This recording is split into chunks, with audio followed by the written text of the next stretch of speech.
Bienvenue dans un tournant géopolitique pour le moins inattendu. Ce 10 avril, le président Volodymyr Zelensky ne se contente plus de défendre ses frontières. Il s'érige désormais en protecteur des cieux du Moyen-Orient.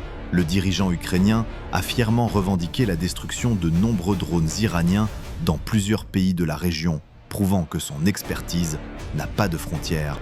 Fort de plus de 4 années de confrontation directe avec la Russie, plus de 200 spécialistes ukrainiens du combat anti-drone sont déjà déployés aux Émirats arabes unis, au Qatar et en Arabie saoudite, avec une prochaine escale prévue au Koweït.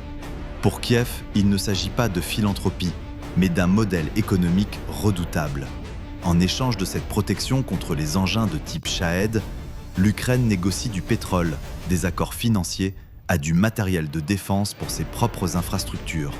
Avec une capacité de production impressionnante de 2000 drones intercepteurs par jour, l'Ukraine dispose d'un surplus qu'elle compte bien transformer en levier diplomatique. Même la trêve actuelle entre Washington et Téhéran ne semble pas freiner les ambitions de Kiev. Apparemment, quand on possède le remède contre les drones iraniens, on devient l'invité permanent des tables les plus riches du monde.